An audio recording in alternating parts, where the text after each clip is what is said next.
Nos vamos rápido a Casa de Gobierno, ahora el jefe de gabinete. Respecto a el proceso de negociación de la empresa YPF con la empresa Repsol para establecer un acuerdo que naturalmente generará las condiciones para la indemnización en virtud de la ley de expropiación oportunamente aprobada por el Congreso. Y en este sentido quiero defender enfáticamente la posición del ministro de Economía, Axel Kicillof, porque muchos medios y usinas opositoras pretenden hacer decir al ministro Kicillof lo que nunca dijo. Él jamás dijo que no se iba a pagar, sino que no se iba a pagar lo que ellos pedían, y eso lo ha aclarado y especificado ayer desde el punto de vista de la comunicación a través de un reportaje directo. Por eso es malsana la intención de muchos sectores que tienen esta actitud ambivalente y a su vez mienten descarada y sistemáticamente. Algunos medios de comunicación pretenden sistemáticamente decir que se trata de una confiscación, cuando fue una ley de expropiación amparada en nuestra Constitución Nacional y en una ley que efectivamente fue aprobada por el Congreso de la Nación por una mayoría amplia de respaldo de senadores y diputados. La ley de expropiación declara de utilidad pública la adquisición del 51% de las acciones y ha establecido un mecanismo a través del Tribunal de Tasación que fija un valor y un proceso de negociación correspondiente. La firma Repsol oportunamente había manifestado múltiples acciones, inclusive dentro del acuerdo se establece el desistimiento de acciones judiciales, que son más de 30. Y a su vez, por un lado se hablaba de 15.000 millones de dólares, por otro lado una acción judicial en el ámbito de Ciadi por casi 10.000 millones de dólares y finalmente una transacción en virtud de la tasación equivalente a 5.000 millones de dólares. Por eso es muy importante ratificar tres conceptos. Primero, que se trata de una expropiación por ley del Congreso y no de una confiscación. Segundo, que el proceso de tasación se lleva adelante a partir del Tribunal de Tasación y, en consecuencia, se establecen mecanismos de pago que implican efectivamente un acceso voluntario al mercado de capitales por parte de la República Argentina a través de 3 bonos con plazos distintos, 2017, 2024, 2033, por 7, 8 y 8,7% de tasas de interés. Entonces, es muy importante remarcar lo que significa. Primero, que cuando uno tiene una tasación determinada y se pone de acuerdo en un proceso de negociación de la complejidad que esto tiene, se fija un valor y se establecen los mecanismos de pago, que puede ser en efectivo o a plazo. El pago se hará a plazo, con 3 bonos diferentes y con tasas de interés inferior de un dígito, lo cual es muy importante desde el punto de vista del acceso al mercado voluntario al mercado de capitales en forma voluntaria a partir de la emisión de instrumentos de deuda que también debe ser aprobado por el Congreso cuando efectivamente este convenio tenga su tratamiento en el ámbito de tanto la Cámara de Diputados como la Cámara de Senadores. Entonces, en la República Argentina siempre existe el mecanismo del consensualismo extremo. Vieron que todo hay que consensuarlo, pero finalmente nadie quiere, o sea, se usa la palabra consenso, se promueve el consensualismo extremo, pero en definitiva lo que se hace es todo lo contrario. Se generan mecanismos y posiciones extremas. Entonces, cuando, por un lado, se procedió al envío de la ley al Congreso y el debate público respecto a la ley de expropiación, muchas usinas opositoras, a veces de izquierda, a veces de derecha, estaban en contra de la misma y después decían que era necesario llegar a un acuerdo para efectivamente resolver este problema. Cuando se llega al acuerdo, se oponen. Entonces, se oponen, palo porque boga, palo porque no boga. Realmente la actitud es lamentable. Uno se pregunta, ¿qué pasaría si parte del arco opositor político que tanto critico se tendría que hacer cargo del gobierno o gobernaría la Argentina. La verdad, sería algo absolutamente desastroso, como lo han demostrado muchas veces, porque finalmente su posición es estar en contra de todas y cada una de las acciones del gobierno. Nosotros entendemos que finalmente un acuerdo de esta naturaleza lo que hace es propiciar la maximización de los objetivos estratégicos del autoabastecimiento energético. ¿Esto qué significa?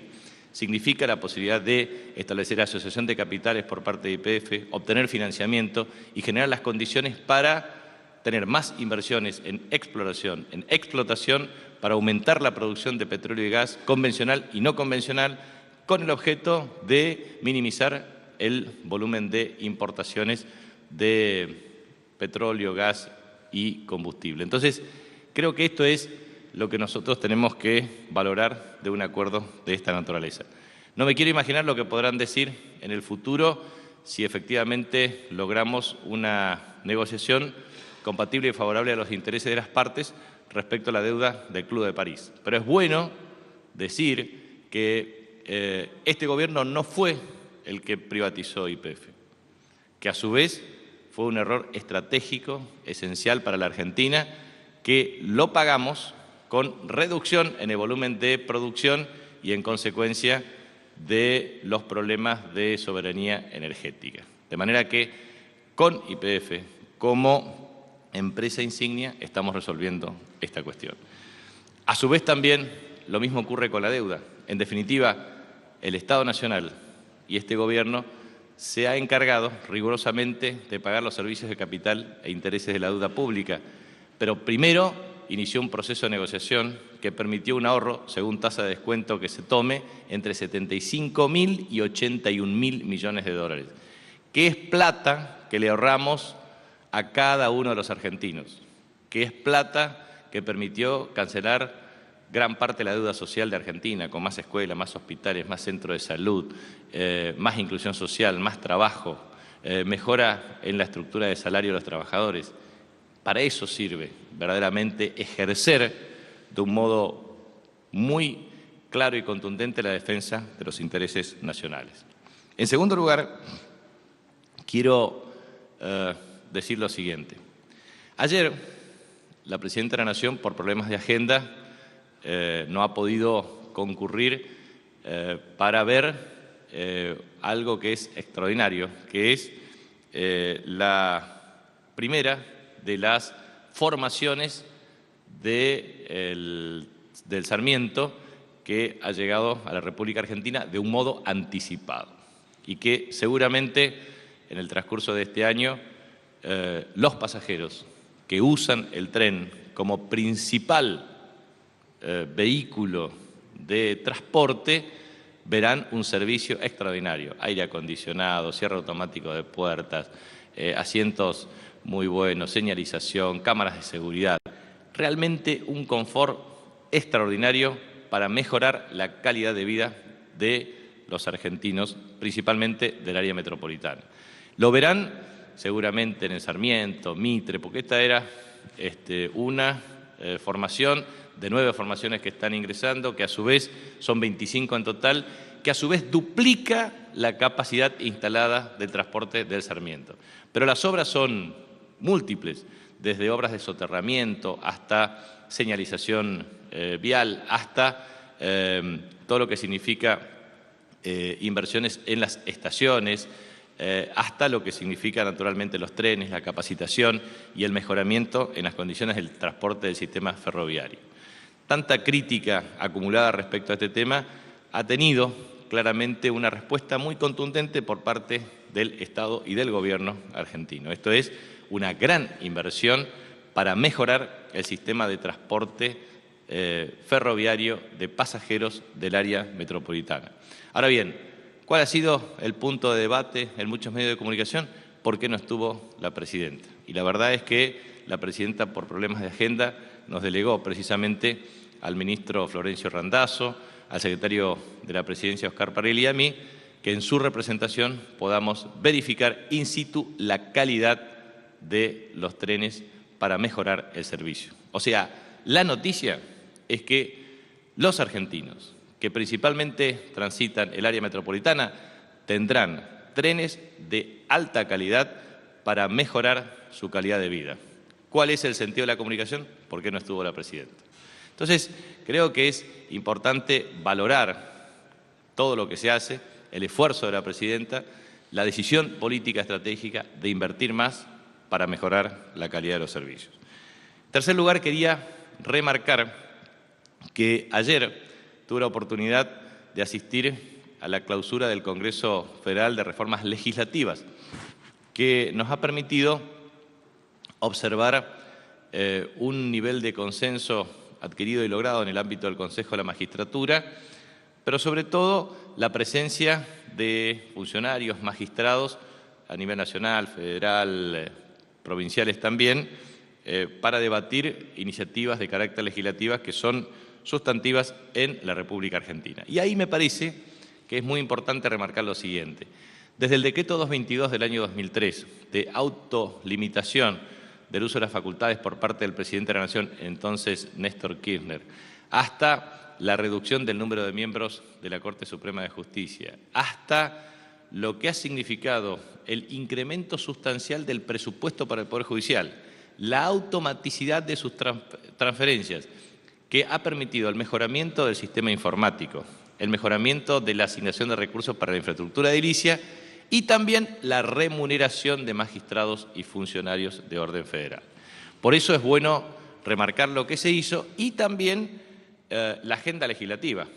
Nosotros tenemos el tratamiento de la Ley de Responsabilidad del Estado, que tiene media sanción en diputados y que en estas sesiones ordinarias seguramente serán tratadas por el Senado.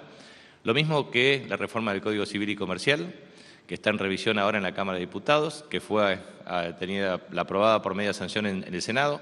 También se habló de un proyecto para Código Contencioso Administrativo, también la Ley de Procedimiento Penal, que la gran mayoría de las provincias la tiene, pero en el orden nacional es necesario la modificación del sistema inquisitorio por el acusatorio. A su vez también la reforma de la Ley Orgánica del Sistema Penitenciario Federal, también la remisión al Congreso de la Nación para el tratamiento del proyecto emanado de la Comisión Especial promovida por la Presidenta de la Nación para la reforma del Código Penal. Por lo tanto, quiero reafirmar categóricamente lo que esto significa desde el punto de vista de la reforma estructural del sistema normativo en la Argentina. Código Civil y Comercial, Contencioso Administrativo, que será en proceso de discusión, Código Penal, Procedimiento Penal y Ley Orgánica del Sistema Penitenciario Federal, para desmilitarizar su contenido y propender a cumplir los objetivos emanados del artículo 18 de la Constitución Nacional. Por eso creo que estas son tres cuestiones importantes para exponer. Quedo expuesto a las preguntas de ustedes. Simplemente hago también un recordatorio de que ayer el ministro Axel Kicillof junto al ministro Carlos Casamiquela han tenido una reunión con los sectores representativos desde el punto de vista de la comercialización de cereales y oleaginosas. En este sentido, se planteó la apertura de las 500.000 toneladas de trigo, que están programadas en 1,5 millones de toneladas. 500.000 se liberaron oportunamente, ahora otros 500.000, y tal cual el cronograma oportunamente anunciado por el ministro Kicillof se hizo respecto a este mes. Y a su vez también el ministro Casamiquela expuso respecto al funcionamiento del otorgamiento de los ROEs con un modelo nuevo que se va a consolidar, o mejor dicho, se va a mejorar y perfeccionar el otorgamiento de ROE, y a su vez una definición del ministro Kicillof en el sentido de que todo lo que significa producción excedente, que satisfaga la demanda del mercado interno, equivalente a 6,5 millones de toneladas, obviamente tendrá destino de exportación. Así que eso es lo que quería recordar y quedo a merced de sus preguntas. Sí, ministro Juan Zapiola, de la Radio Pública de la Ciudad. Usted dijo ayer que se invirtió mucho en educación y que se espera una contraprestación por parte de los educadores. Esto tiene que ver con algo que a lo mejor se conversa en estas negociaciones paritarias sobre el nivel educativo de la Argentina, teniendo en cuenta los índices internacionales. Sí, creo que es muy importante el nivel de inversión, por eso cuando señalo 9% del Producto Interno Bruto estoy consolidando cifras complementarias en materia de seguridad social que inducen a la inclusión social educativa, tanto en la asignación universal por hijo de 1,2% del Producto Interno Bruto, más la entrega de netbooks, más precisamente el programa Progresar. Eso equivale a decir que la inclusión social educativa es un prerequisito indispensable para la calidad. Otro prerequisito indispensable es la continuidad de días de clase, que es naturalmente la continuidad del proceso de formación educativa por la acción pedagógica derivada de la presencia del docente en el aula y obviamente la presencia del alumno en el aula. En consecuencia, creo que este es parte del desafío y el análisis profundo que tenemos que hacer y es bueno que se haga también en un proceso de paritarias, en donde la discusión no solamente sea circunscripta al salario, sino a condiciones de trabajo y al cumplimiento de objetivos y metas comunes que nos deben involucrar al Estado, a los docentes, a los padres y a los alumnos. Ministro, aquí, Pedro Noel Romero de AN Digital, Agencia de Noticias. Hacerle dos preguntas que tienen que ver con la violencia en el fútbol. Si tiene alguna opinión sobre esta balacera al domicilio del hoy ex presidente de los Andes y la insólita respuesta de Julio Grondona, titular de la AFA, desentendiéndose y culpándonos a los periodistas de la violencia en el fútbol, justo en momentos en que se decía que estaba solucionado el regreso de públicos visitantes a los estadios y esto no entorpece este debate de estas últimas horas, este tema.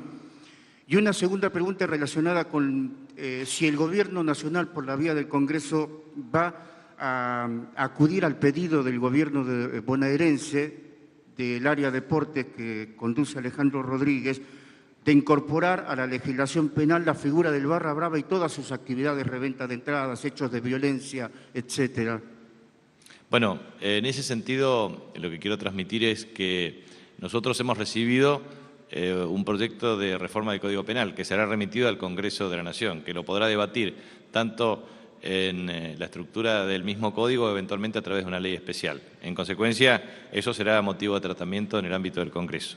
Y respecto al tema de lo que ha ocurrido con el presidente de los Andes, tenemos que diferenciar claramente los hechos de violencias acaecidas dentro de los estadios de fútbol o alrededores de hechos delictivos y o policiales que deben ser tratados en su dimensión correspondiente. O sea que creo que hay que separar claramente la interpretación de los hechos.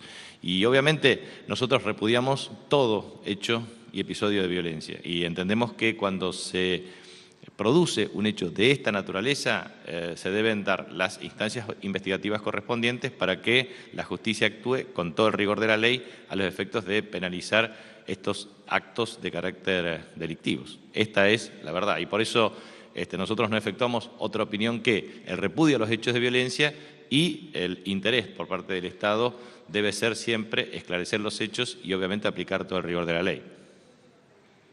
Ministro, buen día. Los portales internacionales en este momento están con la información argentina del acuerdo de YPF-Repsol. Y también se agrega, hace exactamente una hora, la información que Estados Unidos vería con muy buenos ojos este arreglo y que Repsol desistiera de todos los reclamos judiciales pendientes. Quería saber su interpretación. Bueno, ratifico la posición al inicio de mi exposición. Nosotros entendemos que un acuerdo de esta naturaleza promueve, por un lado, el acceso voluntario al mercado de capitales de la República Argentina para la emisión de instrumentos de deuda como una modalidad de cancelación respecto a este acuerdo. Segundo, que se hace a la tasa de un dígito en distintos plazos convenidos entre las partes. Tercero, que esto promueve una perspectiva de asociación de capitales para incrementar la tasa de inversión en exploración y en explotación, para lograr los objetivos y las metas de autoabastecimiento energético. Y por último, satisface plenamente perspectivas para que la República Argentina tenga un protagonismo a nivel internacional en materia de exploración y explotación hidrocarburífera. Atento a que, por un lado, tenemos la segunda reserva estratégica de shale gas y la cuarta en shale oil a nivel mundial. Por lo tanto, creemos que en estas circunstancias YPF será la nave insignia para un proceso de inversión creciente destinado a lograr autoabastecimiento energético. ¿Qué significa esto? Significa revertir la posición de las empresas privadas que no invirtieron como deberían invertir. Por eso, YPF fue, a partir del proceso de expropiación, ha revertido de un modo sustancial los parámetros de producción, de caída en los niveles de producción a un incremento extraordinario. Fíjese que los niveles de inversión de YPF bajo la administración Repsol era equivalente a casi 3.000 millones de dólares en el año 2011. En el año 2013 se duplicó a 6.000 millones de dólares. Y la verdad es que las perspectivas nuestras, dada la instrucción de la presidenta Cristina Fernández de Kirchner, es incrementar aún más este volumen de inversión. ¿Cómo se puede incrementar este volumen de inversión? En primer lugar, mediante estrategias de asociación de capitales con otras empresas nacionales o internacionales. Y en segundo lugar, mediante acceso al mercado de capitales con un financiamiento que permita potenciar la capacidad de exploración y explotación. Creo que eso es lo más importante. Y la verdad es que esta es una gran lección para el mundo. Los países de mayor desarrollo humano relativo, ejemplo los países nórdicos, tienen en sus respectivas empresas petroleras un elemento clave para la distribución equitativa de la riqueza. Por eso creo que sociedades igualitarias o sociedades que propenden a la equidad distributiva son aquellas en donde preservan su patrimonio público y las inversiones de carácter estratégica para lograr autonomía. Por último, ustedes no me preguntaron, estaba esperando la pregunta, era que respecto al tema de Gendarmería Nacional en el ámbito del conurbano bonaerense, por instrucción de la presidenta, he convocado para el día miércoles, la verdad que no he notificado a las partes, pero sí lo hago públicamente, vamos a coordinar horario, si es para mí mejor sería 8:30 el día miércoles 5 de marzo, al gobernador Daniel Scioli, también al ministro Alejandro Granados de Seguridad, conjuntamente con María Cecilia Rodríguez, ministra de Seguridad Pública de la Nación, conjuntamente con el secretario de Seguridad Sergio Berni, con el objetivo de verificar el funcionamiento del soporte de carácter nacional en el ámbito del conurbano. Quiero transmitir lo siguiente. Las fuerzas de seguridad del orden nacional están integradas aproximadamente por 100.000 efectivos, tanto desde la Policía de Seguridad Aeroportuaria hasta Prefectura Naval Argentina, hasta Gendarmería Nacional, hasta Policía Federal Argentina. El ámbito de incumbencia es un ámbito de incumbencia de carácter federal. A su vez, las fuerzas de seguridad provinciales tienen 205.000 agentes aproximadamente. A su vez tenemos 250.000 agentes de seguridad privados registrados formalmente y otros tantos, se dice o se estima, de carácter informal. Por eso quiero transmitir lo siguiente. El acuerdo inicial fue un fortalecimiento institucional en el ámbito del conurbano bonaerense, en tanto y en cuanto la Policía de la Provincia de Buenos Aires incorporaba nuevos agentes con el tiempo necesario del proceso de formación correspondiente. Y en ese sentido, el operativo Sol demandaba la reasignación de agentes para cumplir los objetivos de garantizar vacaciones con plenos parámetros de seguridad en la costa bonaerense. A su vez, lo que nosotros consideramos es que la coordinación de las acciones en forma conjunta entre el Estado Nacional y la Provincia de Buenos Aires debe inexorablemente cumplir las bases de este acuerdo. Esto es, que la formación de los agentes y su incorporación gradual obviamente sustituya la presencia de Gendarmería Nacional en el ámbito del conurbano bonaerense. Pero esta reunión seguramente se hará en la semana próxima y en virtud de ello estableceremos las condiciones para que se cumplan los objetivos de las partes. Muchas gracias.